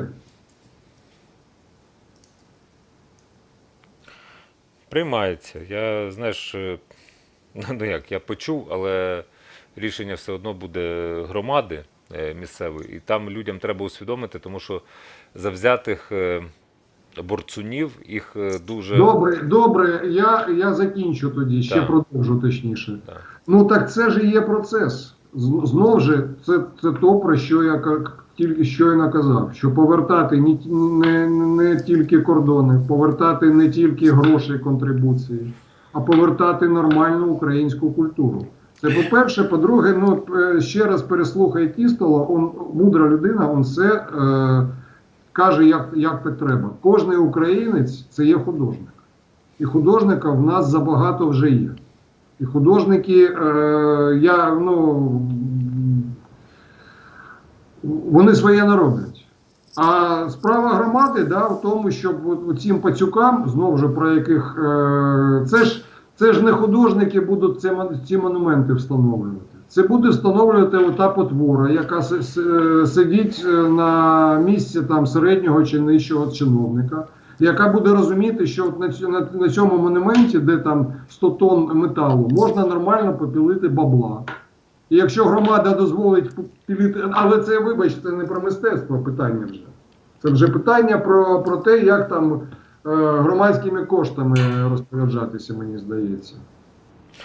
Ну, ми від цього нікуди не дінемося. Тому... Звісно, ну, принаймні мені здається, що я більш розгорнуто тобі там якось... Ні, ну ти все правильно говориш, просто це треба тримати під контролем, і це стосується будь-якої громади. З Ярославом ми вже обговорювали про пам'ятник Мазепі в Полтаві, який збудований на громадські гроші. Ну, тобто Микола Кучинський збирав гроші громади, це не бюджетні кошти, і цей пам'ятник встановлений. Тут, знаєш, просто от війна почалася, оця, ну, я маю на увазі оця гостра фаза, війна триває 8 років, це правильно вже і Зеленський зауважує. І ось ця ескалація, те пекло, яке ми бачимо тепер. І в мене з'являються якісь люди, які пишуть, я тут зняв кліп, українські діти мене намалювали, я відкриваю кліп, а там його пика. Я його послав. Він каже, Боже, який ви хам. Я кажу, хвилиночку, це не час для хайпу. Тобто ви можете творити щось хороше, не хайпуючи на, ну, це просто бридко. Не з'являйтеся в кадрі, будь ласка. Там Макс Барських уже пішов в армію, між іншим. Я не буду це відео показувати. Пішов, молодець. Але дуже багато цих спекулянтів з'являється. І тим більше, хто вже починає увічнювати українську звитягу. Ми ще не перемогли. Альо. Ви тут взагалі де? З якого боку? Я прізвища не називаю. Чому ви на цьому хайпуєте? Ви, якщо щось зробили добру справу, то не треба себе виставляти, як Яценюк, я перепрошую, нічого до нього не маю персонально. Купив приціли, молодець, просто передай. Чувак, чого ти фотографуєшся? Нащо ти йдеш в соцмережі, виставляєш фотки? Після цього я не знаю, там, як до нього ставитися. І, в принципі, у нас з'явилися, між іншим, зараз поміняю платівку, тому що Андрій Зеленський все сказав, те, що мистецтво, а про гімн. Ярик, підключайся. Ти такий от, бо я тебе прийду в Полтаву, буду розбиратися з тобою, чесно. А я зараз, я не все сказав, я Полтаву зараз підключу до мистецтва. Полтава, от гетьман Мазепа, це добре, пам'ятник. От, наприклад, що робити у Полтаві, щоб долучитися от до того, щоб у цього лайна не було, а було все нормально. У вас там є офігенна будівля, архітектор Кричевський. Ти маєш на увазі краєзнавчий музей? Це, звісно, архітектор Кричевський. Але цей Кричевський не тільки був архітектором цієї будівлі, це перше. Друге, у цього Кричевського був ще брат, другий Кричевський. От якщо там Полтавській громаді буде цікаво, що б таке зробити от, у культурній галузі, то можете зайнятися повертанням до загальної пам'яті, да, популяризацією, от що це були за люди. У вас точка відлику є? Так, Полтава – це взагалі така собі дуже сильна основа. Я не буду, знаєш, тут перетягувати ковдру на себе і казати, що Полтава – це міць. У нас, насправді, ми погано знаємо свою країну і погано знаємо свою спадщину, історію і культуру. І тому тут не треба казати, хтось кращий, хтось гірший. Мене там хейтили за те, що я зробив зауваження галичанам. Ні. Всі прекрасні українці. І, як тепер показує війна, і на півдні Херсон, який сьогодні виходить на демонстрації. Просто... Але ж, ну, дивись, нас же навмисно, типу, Херсон, кавуни. О, все, Херсон, кавуни. Що це? Це називається Шароварщина і Хуторянщина. Херсон – це не кавуни. Херсон – прекрасна архітектура міста, яка занедбана. І можна говорити так про кожне місто в Україні, і Миколаїв, і Одеса, і Дніпро. І не тільки архітектура. Я ще можу сказати, що Херсон – це видатний український, на жаль, нещодавно пішов від нас митець Стас Волязловський. І взагалі там є об'єднання Херарт. Херсон – це насправді дуже непросте місце. Абсолютно я Друзі. згоден. Так, кажи, Ярік. Я, звісно, теж абсолютно підтримую тезу, що естетика первинна, але я трішечки приземленіше на це все дивлюся, адже Кричевський – це добре, я в музеї працював в цьому краєзнавчому, і Полтава, як відомо, більше галушками, ніж Кричевським. Але я прекрасно розумію, що культура – це основа, але це такий сегмент доволі тонкий, це такі метафізичні струни, не знаю, як це правильно назвати. Вернусь до того, що є в нас умовна місцева влада, яка вже там протягом 15, а то й 20 років присутня в Полтаві. І от якщо пам'ятник Мазепі 10 років був, його просто не могли встановити, тому що просто, блядь, не давали дозвіл. От тому що місцева влада була проти цього. То Кричевським я буду займатися вже після того, як цей ватний мер втратить посаду. От тільки тоді. Чуєш, Андрію, я просто про це Ярік і ще й кажу. Ярік ще й працював в краєзнавчому музеї в цьому. Ну от, я ж Він про це прекрасно кажу, знає, про що йдеться. що починати, але оце теж кацапська така штука, яка нам насаджена у сознанні, що культура це щось тонке. Ні, культура початкова. Це ватний мер і є оця культура. От як ви... Та женіть цього, блядь, мамая, я не знаю, сраним віником. Що ви з ним панькаєтесь? А зараз час новин. Андрію, все. Новини. З культурою насправді отак і робиться культура. Розумієш? Так, новини, Андрій.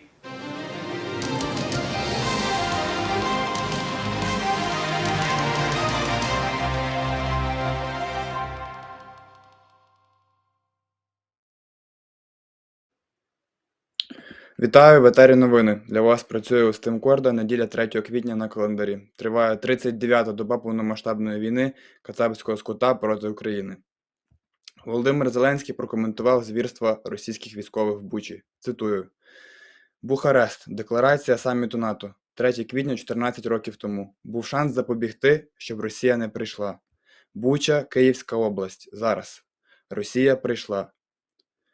Советую посмотреть матерям российских военных. Посмотрите, каких ублюдков вы вырастили. Убийцы, мародьори, палачі. Також Володимир Зеленський сьогодні відвідав поранених прикордонників, які проходять лікування у головному військово-медичному клінічному центрі. Президент вручив їм державні нагороди. В НАТО і США вважають, що війна далека від закінчення. Керівник адміністрації президента США Рон Клайн заявив, що українці перемагають навколо Києва та на півночі країни, але є ознаки того, що Путін переводить війська в північну частину країни, щоб перегрупувати їх на схід України і відновити бої там. А генеральний секретар НАТО Єнс Столтенберг також заявив, що дії РФ в окремих регіонах України не є реальним відведенням військ. Росія переміщує свої війська, забирає частину, щоб переозброїти, підкріпити, поповнити запаси. Нам не варто бути занадто оптимістичними, оскільки атаки триватимуть, сказав він. В той час армія РФ обстріляла ракетами місто Васильків Київської області. Частину ракет вдалося збити нашим системам протиповітряної оборони. Незбиті ракети знову влучили в будівлю штабу, яка вже була до цього зруйнована. На цій території також дислокувався навчальний центр і цивільний коледж. Дмитро Кулеба закликав місію Міжнародного кримінального суду приїхати до Бучі для збору доказів воєнних злочинів росіян. Цитую. «Ми все ще збираємо та шукаємо тіла, але рахунок вже пішов на сотні. Мертві тіла лежать на вулицях. Вони вбивали мирних людей, знаходячись у цих селах і містах, і також відходячи з них», заявив голова МЗС. Голова Європейської ради Шарль Мішель написав, що шокований зображеннями звірств російської армії на Київщині. Цитую, «Подальші санкції та підтримка від ЄС вже на шляху. Слава Україні!» З боку Грузії економічних санкцій не буде, заявив прем'єр Грузії Іраклій Гарібашвілі. Він також вкотре уникнув засудження агресії РФ проти України. Натомість, за словами Гарібашвілі, Грузія на політичному рівні підтримує Україну та спрямовує в Україну гуманітарну допомогу. Більше того, міністр економіки Словаччини Річард Сулік заявив, що Україна готова оплачувати поставки російського газу у рублях. Наразі Словаччина начебто не може позбутися енергетичної залежності від Росії. В Україні через вторгнення Росії вже зруйновано 23 тисячі кілометрів доріг. Це понад 13% загального протягу. Крім того, знищено 273 мости, шляхопроводи тощо. Загальна сума, яку ми вже підрахували, становить 874 мільярди гривень. Іншими словами, це сума на відновлення зруйнованих у часи війни техногенних споруд та доріг. У тому числі 835 мільярдів гривень на дороги, 39 мільярдів гривень на мости, повідомив перший заступник Укравтодору Андрій Євко. На цю мить в мене все. Підписуйтесь на сторінки UMN в Телеграмі та Фейсбуці, посилання на які є в описі. Ставте вподобайки під цією трансляцією та підписуйтесь на канал Ukrainian Media Network. Дякую вам за увагу, бережіть себе та своїх рідних.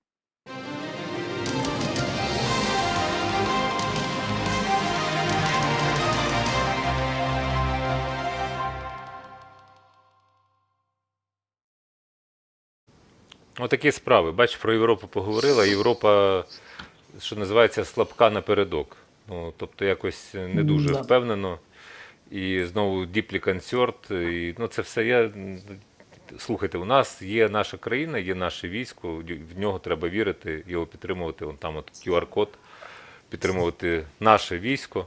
У нас немає іншого вибору, як битися з ворогом і все. Попри відсутність дна, про що ви вчора з Нєретіним говорили, от дна не існує для них. Це вчора Майя Санду, яку я там не до румуни, та розкритикував за те, що вони санкції не вводять, як і грузини. Ну окей, ви будете платити більшу ціну. Сьогодні вона вражена тим, що відбулося в Бучі, немає прощення. Так, як би це цинічно зараз не звучало, ну, це може бути вашим майбутнім, дорогенькі. Найближчим майбутнім. Так що ви зважайте. Так. І зараз я хотів би, от у нас лишається там, ну, менше ніж півгодини, 20 хвилин лишається в етері. Є ще одна тема, у когось там сверблять так руки до такої нестями, що вони хочуть переписати гімн. Знаєте цю історію, так? Знаєте. Так, так от є реакція президента, це, здається, відео 38, послухаємо президента стосовно цього, а потім можна поговорити. Тим політикам, деяким депутатам Верховної Ради України, які абсолютно не розуміють, що відбувається в серцях наших людей, настільки не розуміють, що аж придумали змінювати національний гімн. У мене питання до цих осіб, а що ви у своєму житті зробили такого, щоб у вас з'явилось моральне право змінювати слова гімн? Ви що? Видатні поети? Може, ви відзначились чимось у боях за Україну? Чи ж зараз час такий прийшов, що можна гімн міняти? І це треба, коли тобі захочеться. Заспокойте емоції. Припиніть виставляти себе дурнями. Вважаю, що авторам цих та інших подібних законопроєктів, пропозицій варто було би взяти зброю в руки і відправитись на поле бою, якщо є у вас ці можливості.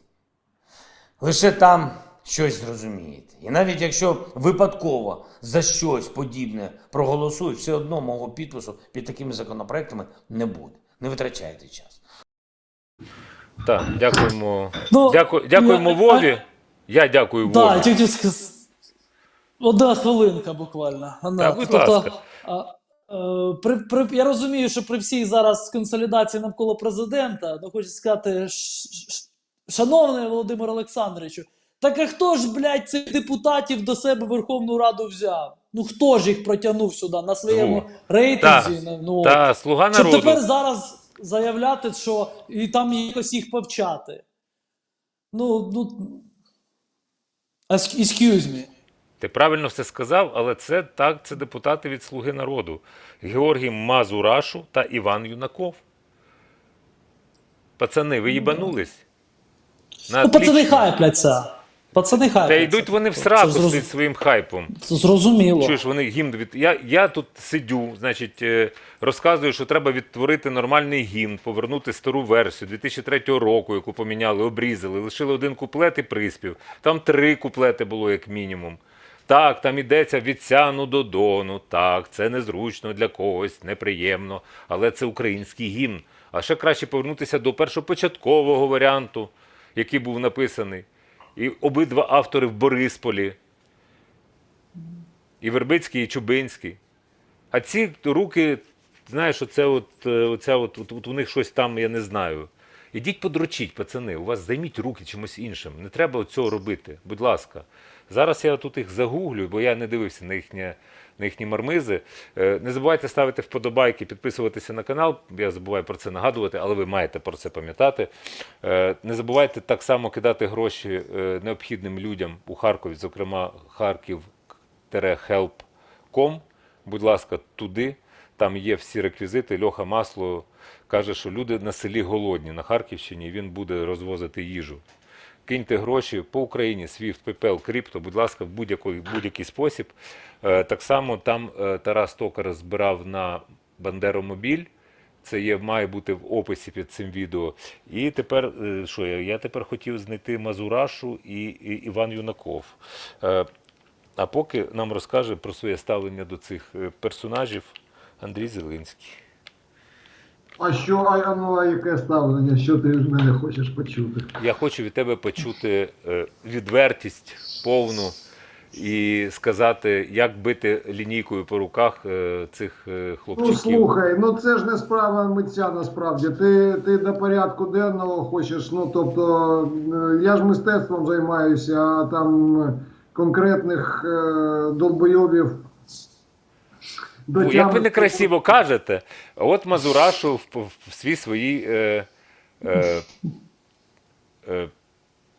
Ні, розумієш, Ярослав вже, тобто я б сказав би, нема проблем, але Ярослав вже зізначив суть коріння цієї проблеми, що насправді вони відносяться до фракції «Слуга народу», до якої належить і наш чинний президент. Ні, президент належить до партії, не до фракції. До партії. Ми ж розуміємо, що це вже все одно одна діжка.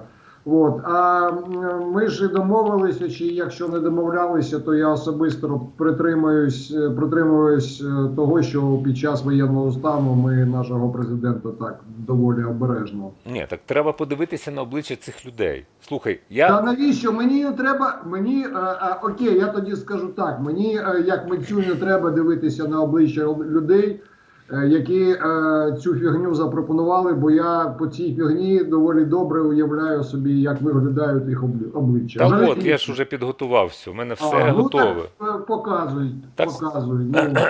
Зараз, так, куди ми... Ага. Це Іван Юнаков, депутат від «Слуги народу». Такий фраєр.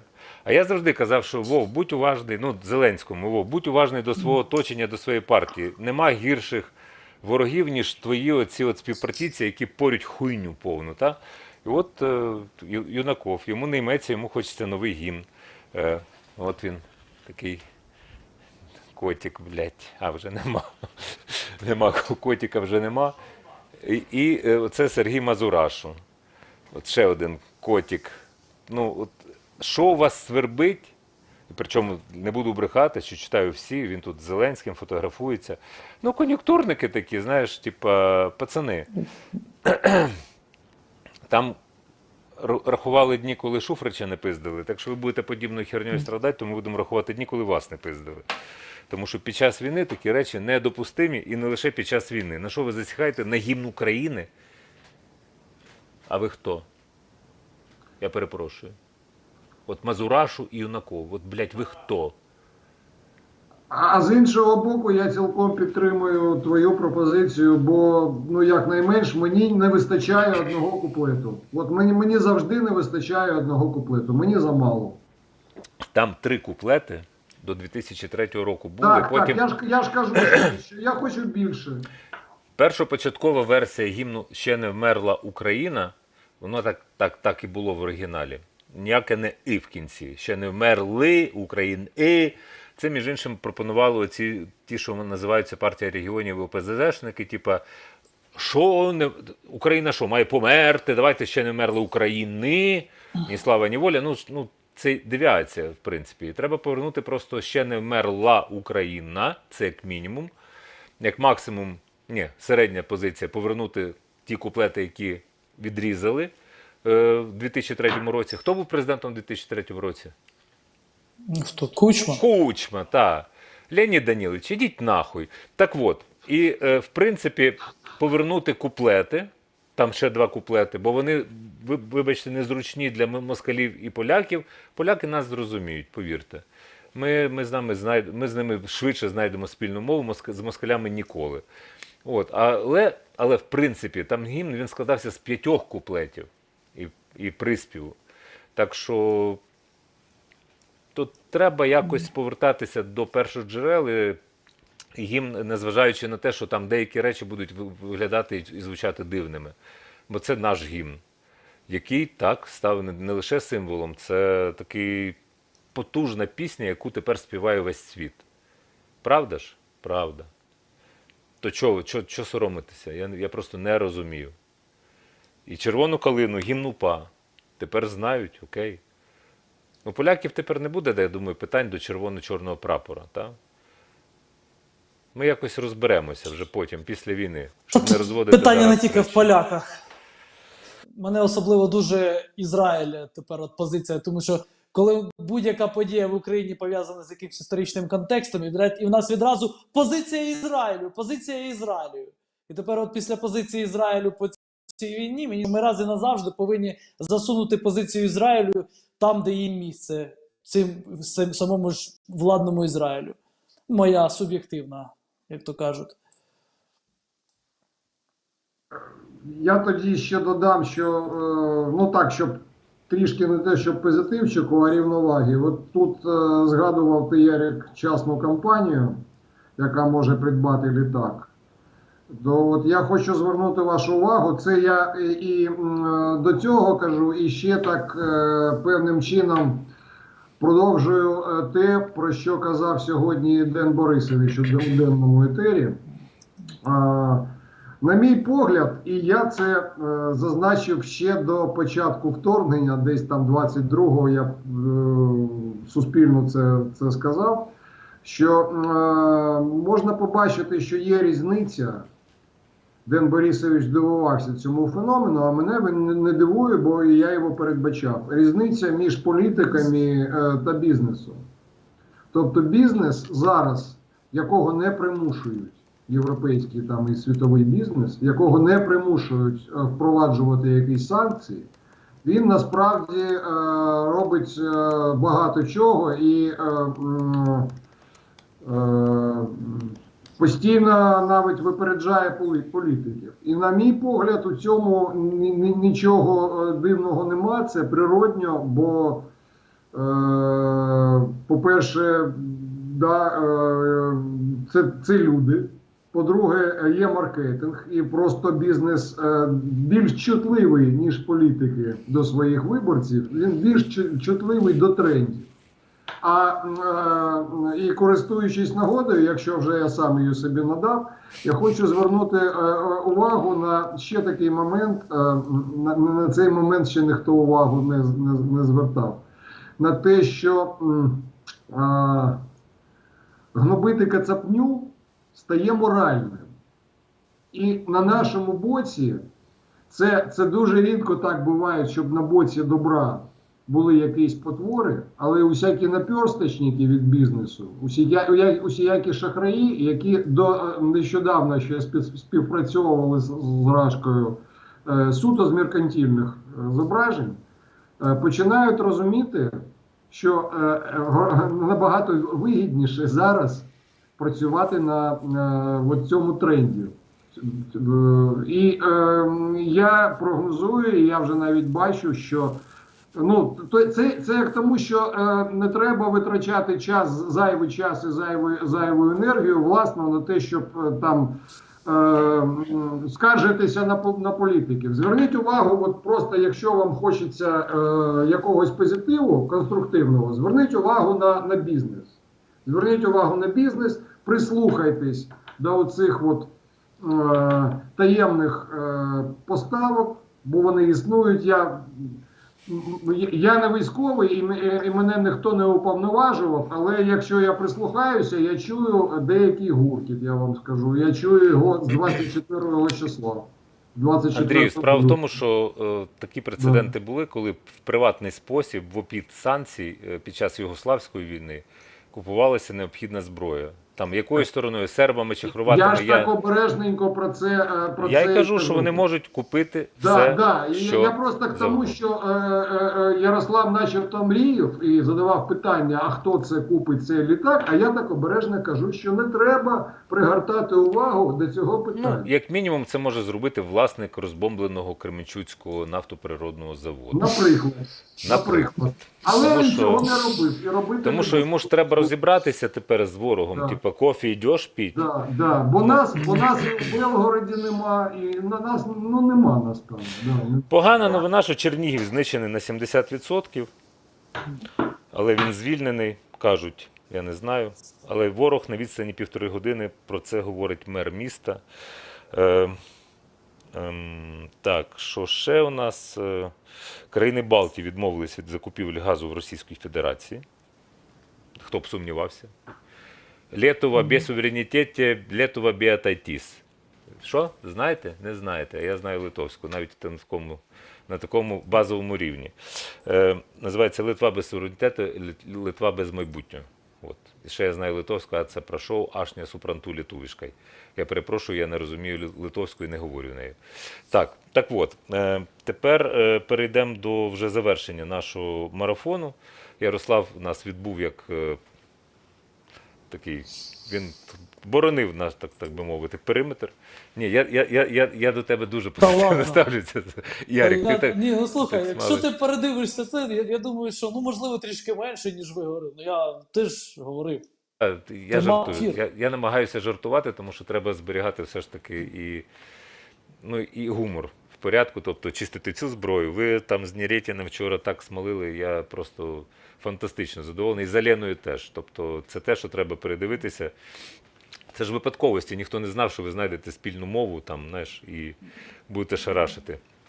Дякую Андрію Зеленському теж, тому що він наполегливо тут своєю... Ну, я, мабуть, трішки перестарався, вибачте. Ні, ти не перестарався, ти замало працював.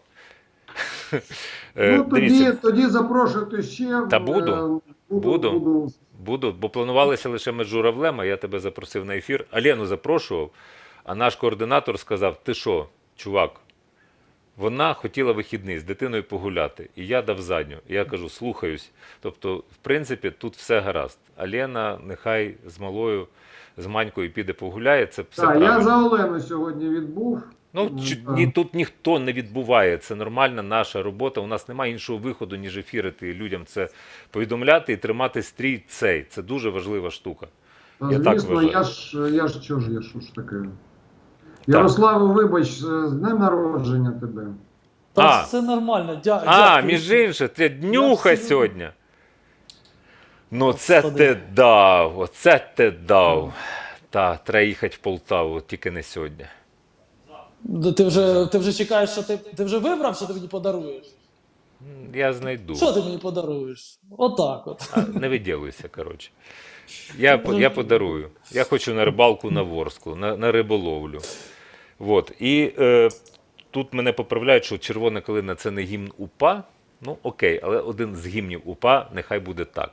Пісня все ж таки вона відома, я слова знаю, тому що я її співав в 1989 році, виходячи на маніфестації в Україні під синьо-жовтим прапором, коли я мріяв, щоб Україна була незалежна.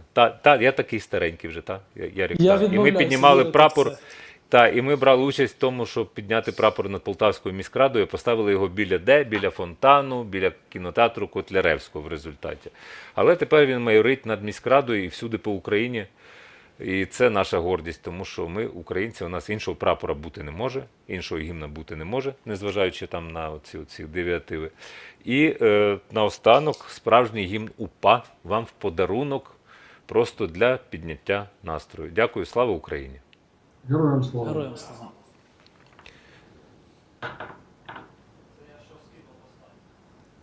Я ж попросив, написав же ж, який гімн.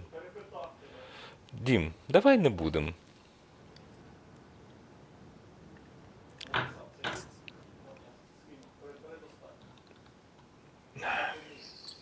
Він. Так, до речі, треба сказати, що... Та це у нас діалоги, все. Можна лойком. Дімон, запускай. І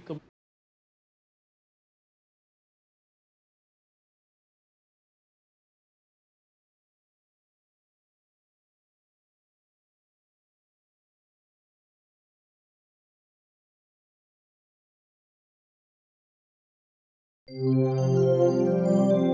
you.